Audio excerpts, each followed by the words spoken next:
오늘 목마와 숙녀 조회수 만회 돌파를 기념으로 한 박인환의 알려지지 않는 구두시 한 편을 가지고 여러분과 함께 싫어하는 인생 공부 송기복의 서정 12평. 안녕하십니까, 송기복입니다. 오늘은 특별한 시 한 편을 가지고 공부하겠습니다. 박인환의 제목 없는 구두시가 강의 소재가 되겠습니다. 먼저 낭독을 들어보시겠습니다. 제목 없는 구두시 박인환. 가을에 향기가 있다면 그것은 스카치 위스키의 애달고 가냘픈 향기. 정든 친구끼리 스탠드바의 문을 열어보자. 가슴에 바람을 알리는 샹송이 들린다. 우리 친구가 노래하는 라비앙 로제와 같은 노래야만 한다. 사브리나의 오드리 헵번과 같은 목소리면 더욱 고맙고. 우리는 위스키를 마신다. 한 잔은 과거를 위해, 두 잔은 오늘을 위해서. 내일을 위해서는 그까짓 것은 생각할 필요가 없다. 그저 우울을 풀었으면 마음대로 마시면 된다. 술병에서 꽃이 쏟아지고 별이 흘러나오는 환상이 생길 때까지 가을은 위스키를 부르고 우리에게 망각을 고한다. 오늘 박인환의 제목 없는 구두시를 소재로 선택한 이유에 대해서 먼저 말씀드리겠습니다. 우리 유튜브 싫어하는 인생 공부에서 가장 조회수가 높은 시가 박인환의 목마와 숙녀였습니다. 한 2년 전 정도 전에 이 강의를 했는데 조회수가 얼마 전에 10,000회를 돌파했습니다. 그 기념으로 오늘 박인환의 시를 공부하겠는데요. 박인환의 거의 알려져 있지 않는 시. 최근에 박인환의 그 전집이 많이 나왔습니다만 가장 신빙성이 있고 완벽하게 구성된 것이 소명출판사에서 나온 박인환 전집인데요. 거기에도 이 시가 없습니다. 기록되지 않는 시라고 해서 시로 인정을 받지 못한 것이 아니라 아예 몰라서 이 전집 속에 들어가지 않았다고 저는 봅니다. 그러니까 굉장히 귀한, 마치 발굴한 것 같은 그런 박인환의 시를 놓고 오늘 공부를 한다 하는 얘기가 되겠습니다. 그럼 어디서 발굴하셨나요? 이거는 박인환과 가까운 사람인 소설가 이봉구가 1966년에 꽤 오래됐죠. 그 박인환 죽고 난 10년 후에 그동안 자신이 문인들하고 서로 친교를 맺어온 추억을 회고록적인 산문집으로 엮어냈습니다. 그리운 이름 따라. 부제는 명동 20년. 한참 이후에는 명동백작이라는 책으로 다시 복간되기도 했습니다. 한 10여 년 전에. 거기에 이 시가 실려 있는데 이봉구 씨의 기억에만 의존한 것이 아니라 그 당시에 무슨 초고의 메모지가 있었지 않았겠느냐, 뭐 이런 생각이 듭니다. 제가 이것을 국립도서관에서 읽어봤기 때문에 제가 이런 시가, 그러니까 누구만이 알고 있는, 소설가 이봉구 씨만이 기억하고 있는, 알고 있는 구두시, 입으로 낭독만 한 겁니다. 박인환이가. 그러니까 발표는 안 됐다는 거죠. 그렇죠. 지면에 문자로 발표되지 않은 시다. 문자시가 아니니까 구두시라고 합니다. 입구자 머리두자 할 때 구두시. 구두시는 해방 직후에 많이 그 유행했어요. 우리나라 좌파 시인들이 좌파 사상에 물든 사람들 동대문 운동장에 모아놓고 정치적 구호와 비슷한 이 시를 낭독을 하며 막 열광을 했었어요. 그러니까 한국전쟁 전에 한 5년간 해방기 때 좌파 시인들이 구두시를 많이 낭독을 했다.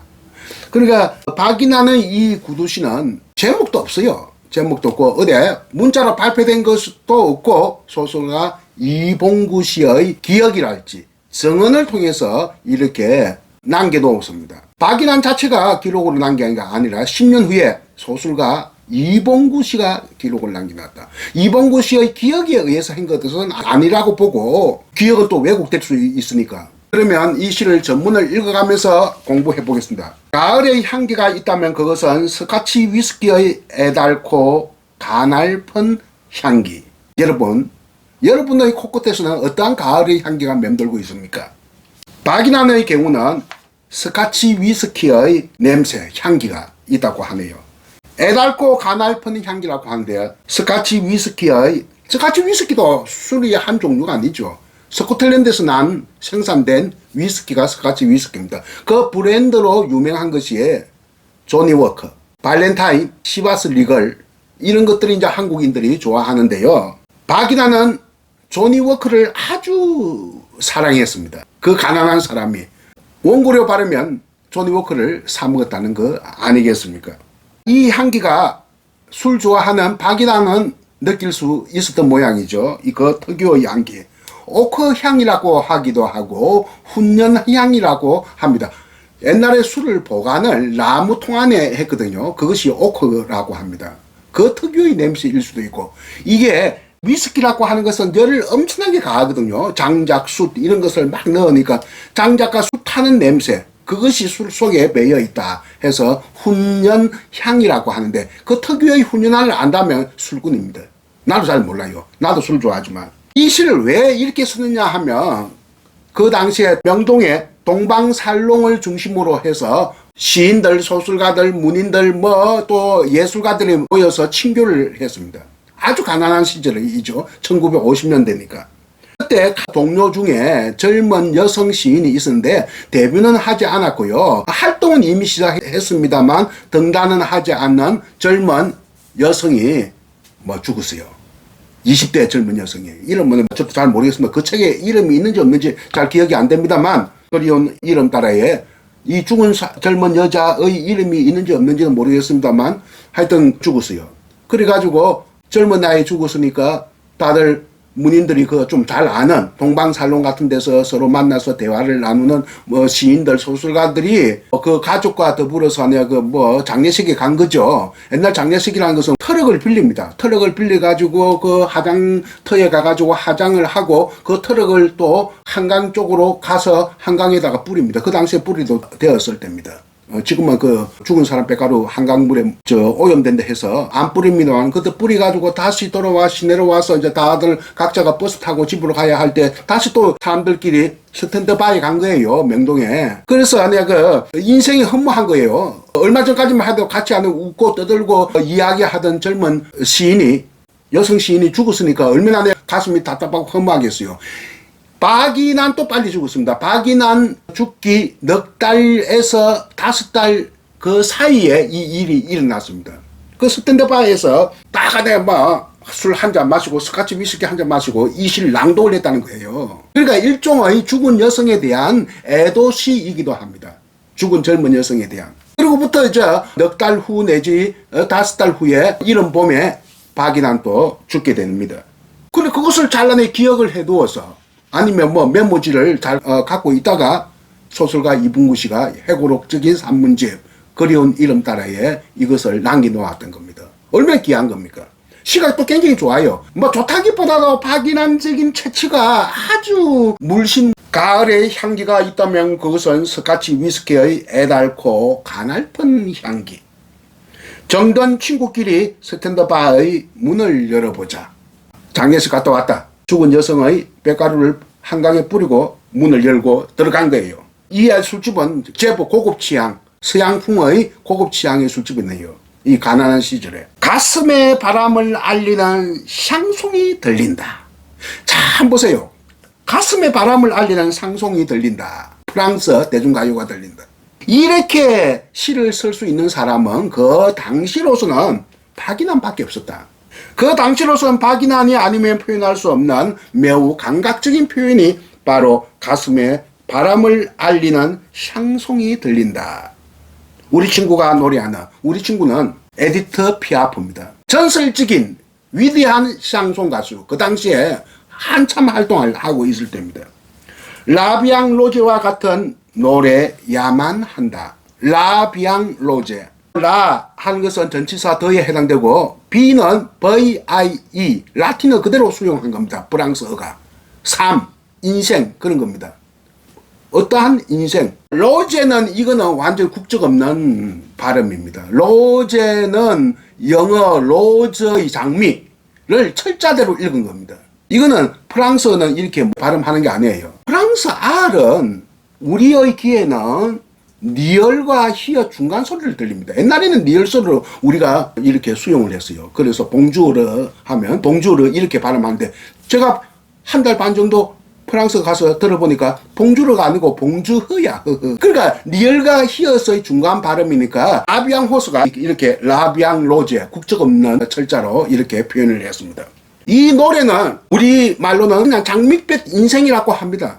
장미의 인생 이렇게 돼야 되는데 직역은 장밋빛 인생. 최진실의 유명한 TV 드라마 장밋빛 인생에도 이것이 반복적으로 들려준 곡이고 굉장히 유명한 곡이고 좋은 노래입니다. 여러분은 쉽게 들을 수 있습니다. 유튜브를 들어보면 에디터 피아프의 장밋빛 인생 탁 치면 바로 나옵니다. 그걸 꼭 한번 들어보세요. 굉장히 가을의 느낌에 알맞는 대중가요입니다. 샹송입니다.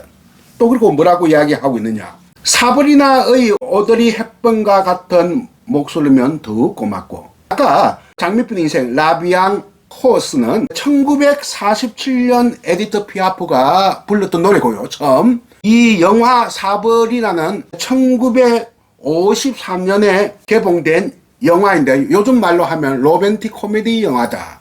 출신 성분이 낮은 아름다운 여인 오드리 헵번의 여주인공 이름이 사브리나인데 부잣집 도련님 형제간끼리 삼각관계를 빠지는 뭐랄까 신데렐라 스토리입니다. 유명한 영화예요. 사브리나 딴 뜻이 아니라 영화 속의 여주인공 이름이다.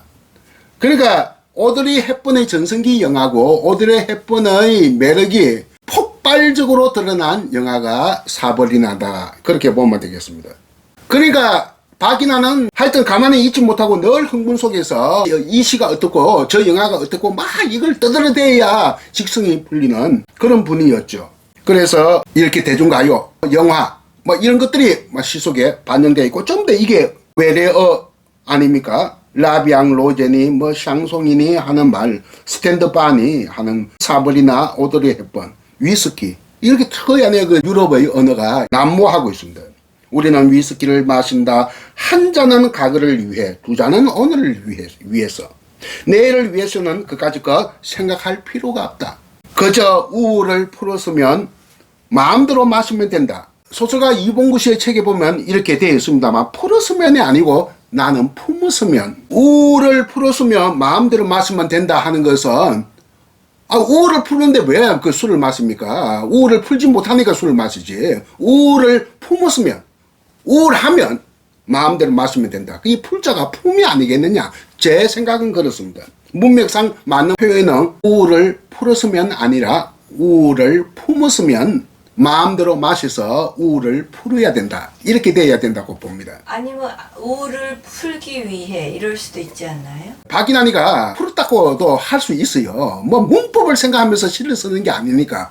그러니까 이 시를 냉철하게 바라보는 비평가의 눈으로서 볼 때는 문법적으로는 품었으면 해야 그것이 맞다는 얘기가 되겠습니다. 그건 중요한 게 아닙니다. 나는 우울을 풀었으면은 우울을 품었으면을 이봉구 씨가 잘못 들었거나 잘못 기록을 했거나 한 것은 아닐까라고 생각을 해봅니다. 그 다음 문장을 보세요. 그 다음 문장이 아주 기가 막힙니다. 술병에서 꽃이 쏟아지고 별이 흘러나오는 환상이 생길 때까지. 자, 그야말로 목모와 숙녀와 매우 유사한 시상을 이렇게 다시 한번 보여주고 있습니다. 물론 이 표현 그 자체가 목마와 숙녀에 있는 건 아닙니다만 굉장히 유사한 느낌을 가지고 있는 거죠. 자, 한 번 더 제가 낭독해 볼게요. 술병에서 꽃이 쏟아지고 별이 흘러나오는 환상이 생길 때까지.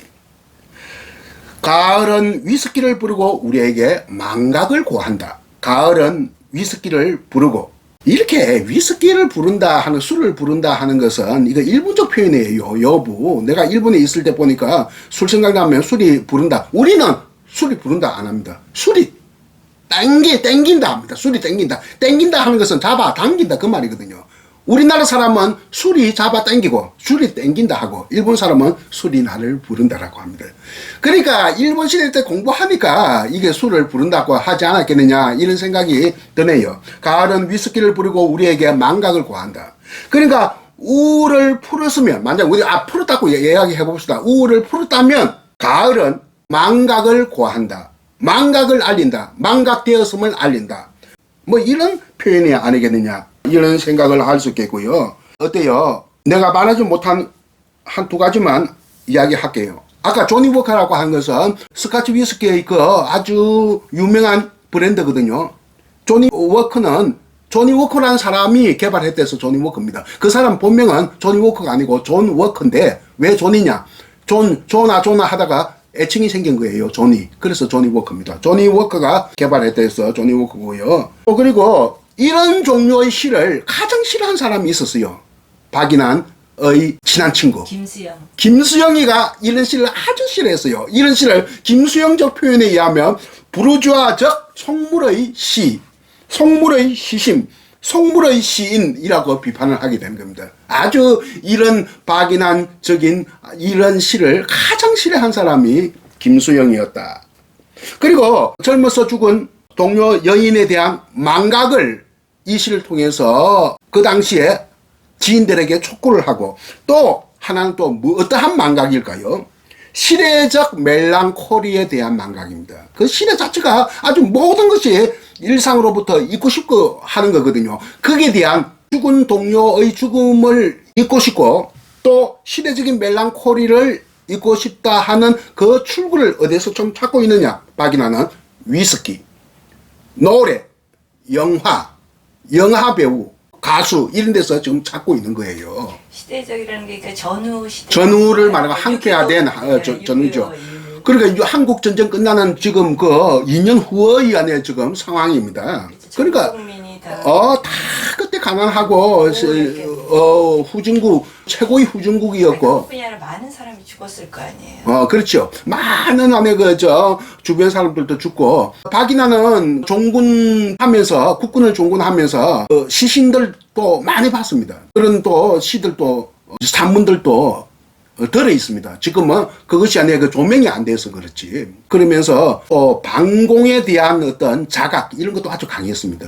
일각에서는 박인환을 만약 좌파적 성향도 있지 않느냐라고 보는 시각도 있지만, 해방 직후에는 그랬을지 모르겠습니다만 한국 전쟁이 일어나서는 완전히 반공적인 시인이었다. 이렇게 그 당시에 남한에 있던 시인들은 다 마찬가지였습니다. 아무튼 오늘 목마와 숙녀 조회수 만회 돌파를 기념으로 한 박인환의 알려지지 않는 구두시 한 편을 가지고 여러분과 함께 공부를 해봤습니다. 그동안 많은 관심과 애정을 가져주셔서 여러분께 깊은 감사를 드립니다. 감사합니다. 안녕히 계십시오.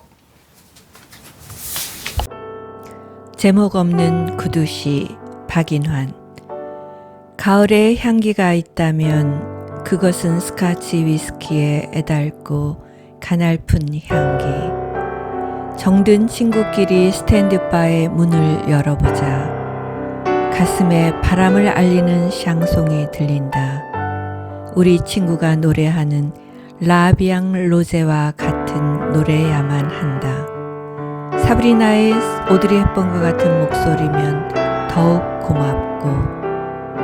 우리는 위스키를 마신다. 한 잔은 과거를 위해, 두 잔은 오늘을 위해서. 내일을 위해서는 그까짓 것은 생각할 필요가 없다. 그저 우울을 풀었으면 마음대로 마시면 된다. 술병에서 꽃이 쏟아지고 별이 흘러나오는 환상이 생길 때까지 가을은 위스키를 부르고 우리에게 망각을 고한다.